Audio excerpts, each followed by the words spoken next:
Hello again. This video is going to be all about audio.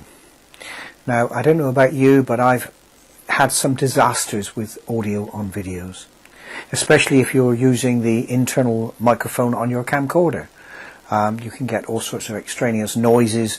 If you look away from the recorder, you lose sound amplitude and quality. If you move too close, you get overloading, and if you move too far away, then you can't hear it at all. I've tried many methods to record audio.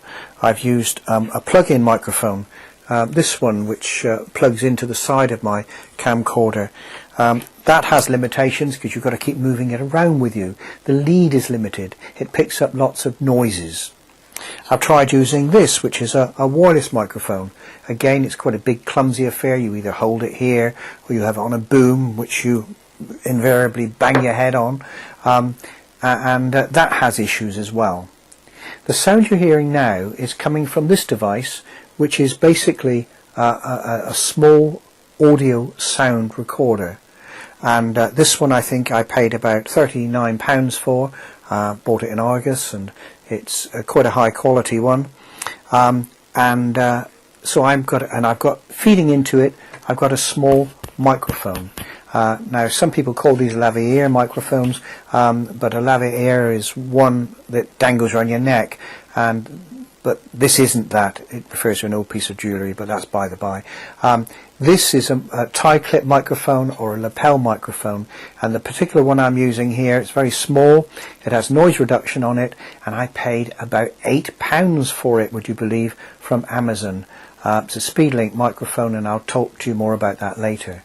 So what I'm doing is using this microphone coupled with this device, recording my voice. And you may ask, well, how is that going to link in with the video? Well, what I'm going to show you also in this video is how to synchronize the sound file that you've recorded on your digital audio recorder to the video file that you've recorded on your camcorder.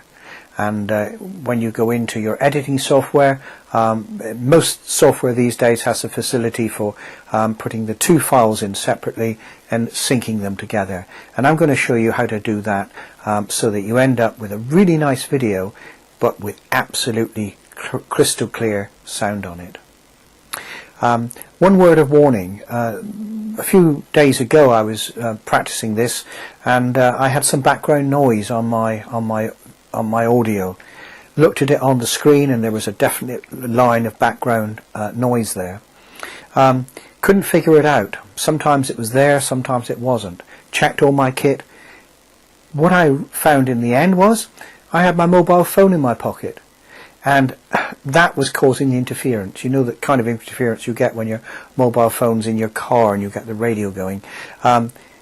What I would say to you is make sure you've switched your phone off or taken it out of the room, and that you don't have any other electronic receiving or transmitting equipment close to the device when you're doing these recordings.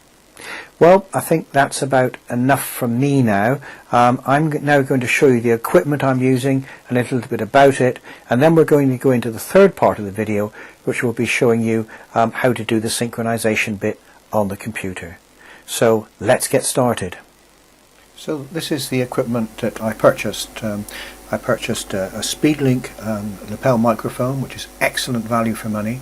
And look on the internet, it's got some rave reviews. It's really, really good. Not only is it a good microphone, it has noise reduction, but it also comes with a metal clip, so that you don't get any of your plastic clips failing. So that's the microphone, about £6.90 I paid for it. The Olympus digital voice recorder, you can pay hundreds of pounds for these, but this one I picked up for £39.99 I think from Argos. And it does everything I need it to do. It's good quality, and it really does the job. You can even set up different scenes on it. It has a stand if you need a stand, a USB port, and a hold button. So there's the mic and the Olympus recorder together. As you can see, you can get about 823 hours out of that if you really need it. And lastly, we need a clapperboard. Clapperboard's used to sync your audio and your video. And there are the items all together: the microphone, the clapperboard, and the voice recorder. Having described the double shooting system, it's now time to move on to location and to demonstrate the process in action.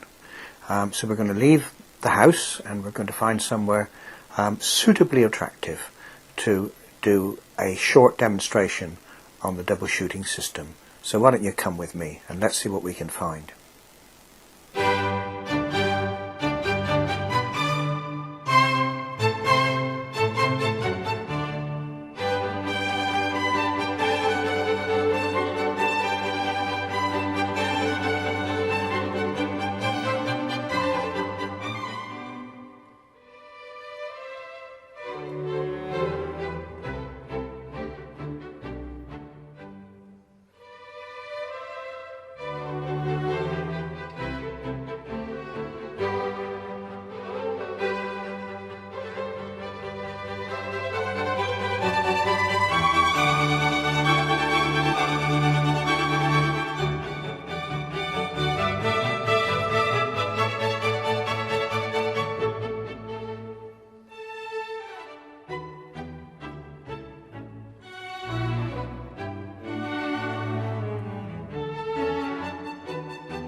Sound checked.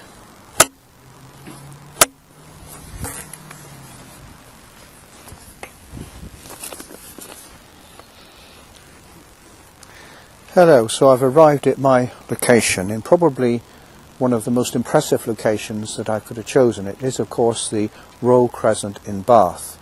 Now I should know all about this, but I've had to make some notes.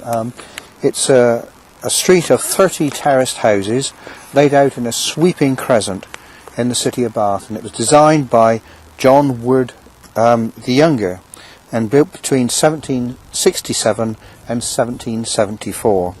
And it's probably one of the greatest examples of Georgian architecture in the United Kingdom, and it is of course a Grade 1 listed building.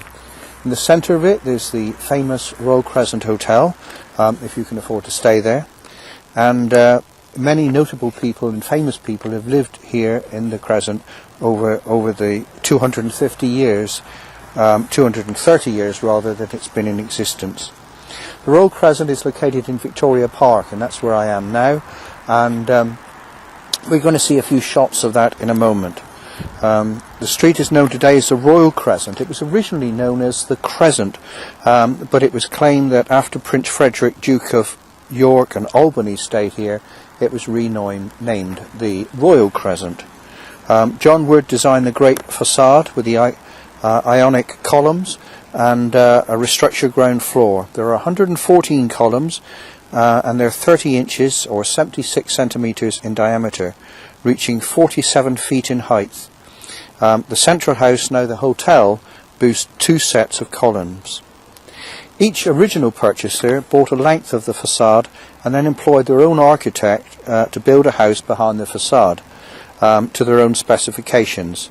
Hence, what can appear to be 2 houses is occasionally just one.